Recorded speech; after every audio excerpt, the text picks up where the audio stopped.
വൈശാലി ഭാഗം 25. ദിവസങ്ങൾ ആർക്കു വേണ്ടിയും കാത്തു നിൽക്കാതെ കഴിഞ്ഞു പോയിക്കൊണ്ടിരുന്നു. വിവാഹത്തിന് ഏകദേശം 2 ആഴ്ച മുൻപ് തന്നെ ഇരുവരും ലീവെടുത്തു. ഈ 2 ആഴ്ച കൊണ്ട് വിവാഹത്തിനുള്ള എല്ലാ കാര്യങ്ങളും ഒരുക്കി തീർക്കണം എന്നാണ് രണ്ടുപേരും ചേർന്ന് തീരുമാനിച്ചിരിക്കുന്നത്. വിവാഹ ദിവസം എല്ലാം ചേർത്ത് ഒരൊറ്റ പരിപാടിയായി നടത്താം എന്നാണ് തീരുമാനിച്ചിരിക്കുന്നത്. വൈകുന്നേരത്തെ റിസപ്ഷൻ അങ്ങനെയൊന്നുമില്ലാതെ എല്ലാം ഒരൊറ്റ പരിപാടിയിൽ തീർക്കാമെന്ന് കരുതി. വിഷ്ണുവിൻ്റെ തലയിലേക്ക് മാത്രം എല്ലാ ഉത്തരവാദിത്തങ്ങളും കൂടെ വെച്ചുകൊടുത്ത് വൈശാലി ഒരു കാര്യത്തിലും മാറി നിന്നില്ല.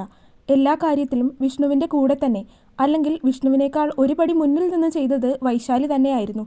ഫുഡിൻ്റെ കാര്യവും ഓഡിറ്റോറിയവും ആളുകളെ ക്ഷണിക്കാനുള്ള ലിസ്റ്റും എല്ലാം നേരത്തെ തന്നെ തയ്യാറാക്കി വെച്ചിരുന്നു. എങ്കിലും ഒരു കല്യാണമാകുമ്പോൾ എത്രയൊക്കെ ഒരുക്കിയാലും എന്തെങ്കിലുമൊക്കെ ചെയ്യാൻ ബാക്കി കാണുമല്ലോ. ഈ 2 ആഴ്ചയ്ക്കുള്ളിൽ വേണം ഇരുവർക്കുമുള്ള വിവാഹ വസ്ത്രം എടുക്കാനായിട്ട്. അങ്ങനെ ഇന്ന് മുത്തശ്ശിയുമായിട്ട് ഇരുവരും വിവാഹവസ്ത്രം എടുക്കാൻ വേണ്ടി വന്നിരിക്കുകയാണ്.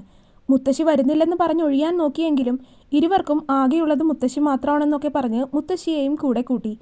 സാധാരണ എല്ലാവരും ബന്ധുക്കളൊക്കെ ആയിട്ട് പോയി എടുക്കുന്ന രീതിയാണ്. ഇവിടെ തങ്ങൾക്ക് 2 പേർക്കും ബന്ധുക്കളെന്ന് പറഞ്ഞ് അത്രമാത്രം കൂടെ കൊണ്ടുപോകാനുള്ള ആരും ഇല്ലാത്തതുകൊണ്ട് മുത്തശ്ശിയെ കൂട്ടി തന്നെ പോകാമെന്ന് നേരത്തെ തീരുമാനിച്ചിരുന്നു.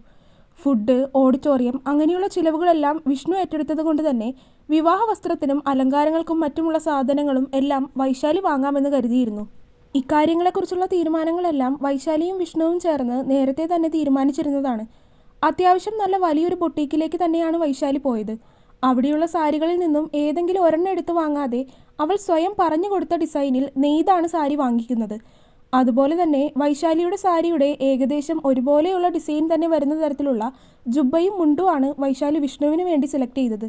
വിവാഹം കൂടാതെ തലേ ദിവസം ചെറിയ രീതിയിൽ ഹൽദി പോലെ ഒരു പരിപാടി നടത്തുന്നുണ്ട്. അടുത്ത ബന്ധുക്കൾ മാത്രമുള്ളത്. അതിനുള്ള ഡ്രസ്സും അവിടെ തന്നെ ഇരുവർക്കും ഡിസൈൻ ചെയ്യാൻ കൊടുത്തു. മുത്തശ്ശിക്കുള്ള സാരികളും അത്യാവശ്യം നല്ലൊരു കടയിൽ നിന്ന് തന്നെ വാങ്ങിയിരുന്നു. ഇരുവരുടെയും വസ്ത്രങ്ങൾ ഒരാഴ്ചയ്ക്ക് ശേഷം റെഡിയാക്കി തരാമെന്ന് പറഞ്ഞതും അവർ അവിടെ നിന്നിറങ്ങി. പിന്നീട് നേരെ പോയത് ജ്വല്ലറിയിലേക്കാണ്. അവിടെ നിന്നും വൈശാലിയുടെ കയ്യിലുണ്ടായിരുന്ന കുറച്ച് സ്വർണ്ണം എല്ലാം കൊടുത്ത് പുതിയ രീതിയിലേക്ക് മാറ്റി വാങ്ങുകയും പിന്നെ കയ്യിലുണ്ടായിരുന്ന കുറച്ച് പൈസയ്ക്ക് അല്പം ചെറിയ ചെറിയ ആഭരണങ്ങൾ വാങ്ങിക്കുകയും ഒക്കെ ചെയ്തു. കൂട്ടത്തിൽ മുത്തശ്ശിക്ക് വേണ്ടിയും ഒരു മാല വാങ്ങിക്കൊടുത്തു വൈശാലി. അങ്ങനെ ഇനി വിരലിൽ എണ്ണാവുന്ന ദിവസങ്ങളുമായി കല്യാണത്തിനുള്ള കാത്തിരിപ്പിലാണ് വൈശാലിയും വിഷ്ണുവും.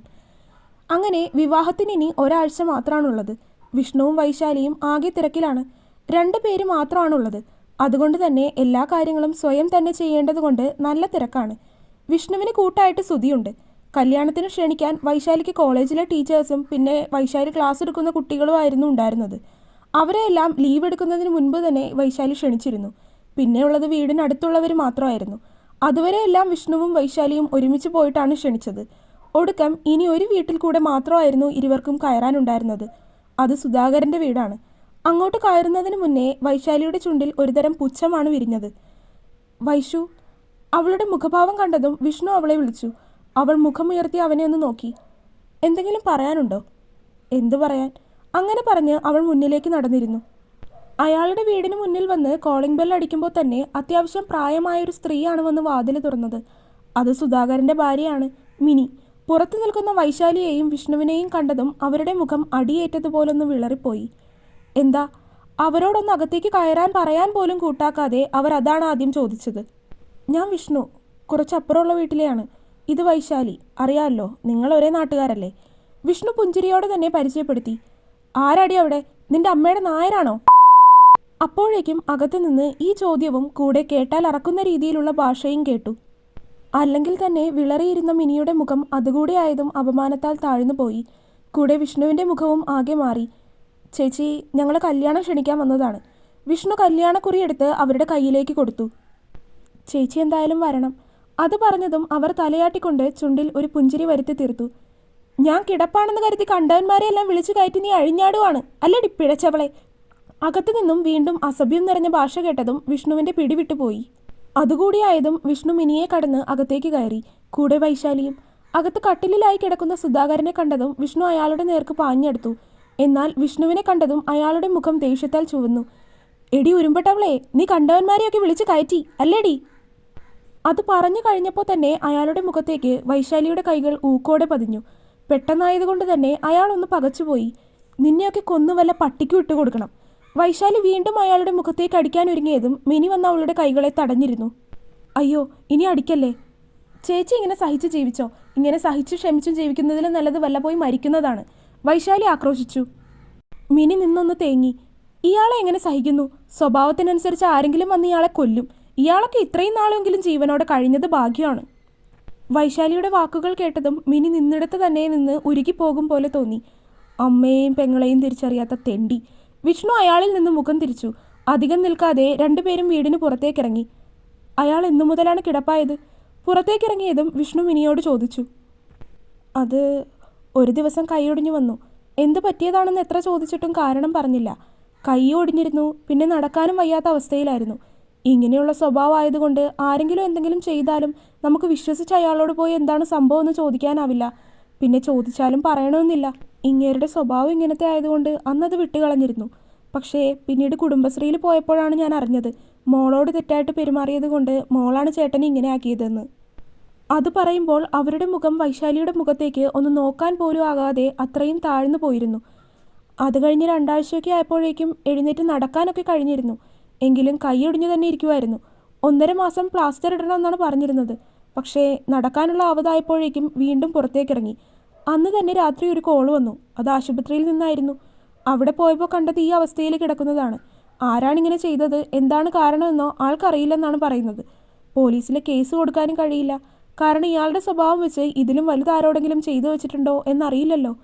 ഇതെല്ലാം പറയുമ്പോഴും മിനിയുടെ തല താഴ്ന്നു തന്നെ നിന്നു. കുറ്റബോധം കാരണമോ എന്നറിയില്ല, അവരുടെ മനസ്സിന് വല്ലാത്ത വേദന തോന്നി. ഇനിയിപ്പോൾ എഴുന്നേറ്റ് നടക്കാനാവതുണ്ടായാലും കാലൊടിച്ച് വീട്ടിൽ തന്നെ ഇട്ടേക്ക്.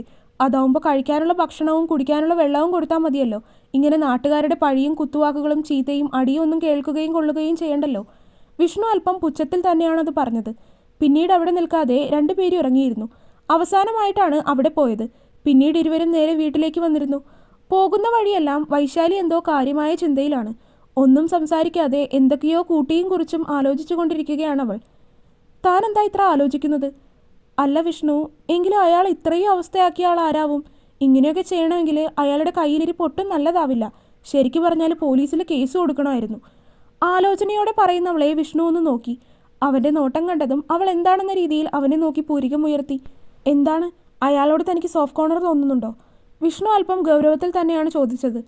ഒരിക്കലുമില്ല. അയാൾക്ക് കിട്ടേണ്ടത് തന്നെയാണ് കിട്ടിയത്.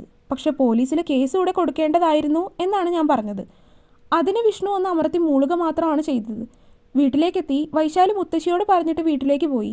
വീട്ടിലെത്തി കുറച്ച് സമയം കഴിഞ്ഞപ്പോഴാണ് ആരോ കോളിംഗ് ബെൽ അടിക്കുന്ന ശബ്ദം കേട്ടത്. നീ എന്താ വന്നത്? മുന്നിൽ നിൽക്കുന്ന വിഷ്ണുവിനെ നോക്കി മിഴിഞ്ഞ കണ്ണുകളോടെ വൈശാലി ചോദിച്ചു. കാരണം ഇപ്പോൾ ഇങ്ങോട്ട് വന്നതേയുള്ളൂ. ഇത്ര നേരം അവൻ്റെ കൂടെ ഉണ്ടായതാണല്ലോ. എന്നിട്ട് പെട്ടെന്ന് ഇങ്ങനെ വന്നത് കണ്ട് വൈശാലി അമ്പരപ്പോടെ ചോദിച്ചു. അകത്തേക്ക് കയറ്. അങ്ങനെ പറഞ്ഞ് വിഷ്ണു ആദ്യം തന്നെ അവളെ മറികടന്ന് അകത്തേക്ക് കയറി. അവൻ്റെ പെരുമാറ്റം കണ്ടതും സംശയത്തോടെ അവനെ ഒന്ന് നോക്കിക്കൊണ്ട് അവളും അവൻ്റെ പിന്നാലെ അകത്തേക്ക് കയറി. എന്താ വിഷ്ണു? അകത്തേക്ക് കയറിയതും ഗൗരവത്തിലിരിക്കുന്ന അവൻ്റെ മുഖഭാവം നോക്കി അവൾ തിരക്കി. ഞാനൊരു കാര്യം പറയാൻ വന്നതാണ്. അവൻ്റെ ശബ്ദത്തിൽ വീണ്ടും ഗൗരവം. വൈശാലി കൈകൾ മാറിൽ പിണച്ചു കെട്ടി മതിലിലേക്ക് ചാരി നിന്ന് അവനെ തന്നെ ഉറ്റുനോക്കി. അവനെ അങ്ങനെ ആക്കിയത് ഞാനാണ്. യാതൊരു കുറ്റബോധവും ഇല്ലാതെ അവൻ അവളെ നോക്കി പറഞ്ഞു. അത് കേട്ടിട്ടും അവളിൽ വലിയ ഭാവവ്യത്യാസമൊന്നുമില്ല. വേറെന്തെങ്കിലും പറയാനുണ്ടോ? വൈശാലി തിരികെ ഗൗരവത്തിൽ ചോദിച്ചു. അവളുടെ കൂർപ്പിച്ചുള്ള നോട്ടവും തീർത്തും ഗൗരവം നിറഞ്ഞതുമായുള്ള ശബ്ദവും കേട്ടതും വിഷ്ണു ഒന്ന് പതറിപ്പോയി. വിഷ്ണു വൈശാലിയുടെ അടുത്തേക്ക് നടന്നു. അവളുടെ അടുത്തെത്തിയതും അവൾ കൈ ഉയർത്തി അവൻ്റെ നെഞ്ചിലായി വെച്ചവനെ തടഞ്ഞു. വിഷ്ണു അവളുടെ കൈയിലേക്കും മുഖത്തേക്കും മാറി മാറി നോക്കി. എന്താ ഇത് പറഞ്ഞിട്ടും മുഖത്ത് വലിയ ഭാവവ്യത്യാസമൊന്നുമില്ലല്ലോ. വിഷ്ണു അവളെ സൂക്ഷ്മമായിട്ടൊന്ന് നോക്കി. മാറങ്ങോട്ട്. അത് പറഞ്ഞ് വൈശാലി വിഷ്ണുവിനെ തള്ളി നീക്കി സോഫയിലേക്ക് പോയിരുന്നു. വിഷ്ണു അവളുടെ പിറകെ പോയി അവളുടെ അടുത്തായിരുന്നു. എങ്ങനെ മനസ്സിലായി? വിഷ്ണു തൻ്റെ മുഖത്തെ ചളിപ്പ് മറച്ചു പിടിക്കാൻ വല്ലാതെ പാടുപെടുന്നുണ്ടായിരുന്നു. അവൾക്ക് കാര്യം മനസ്സിലായി എന്നായതും വിഷ്ണു ഒന്ന് ചൂളിപ്പോയി. അവൻ ചോദിച്ചിട്ടും വൈശാലിയുടെ മുഖത്ത് പ്രത്യേകിച്ച് ഭാവവ്യത്യാസമൊന്നുമില്ല. സ്ഥിരമായ ഗൗരവഭാവമാണ്. അവനെ തന്നെ നോക്കിയാണിരിപ്പ്. ഞാൻ അറിയില്ലെന്ന് കരുതിയോ നീ?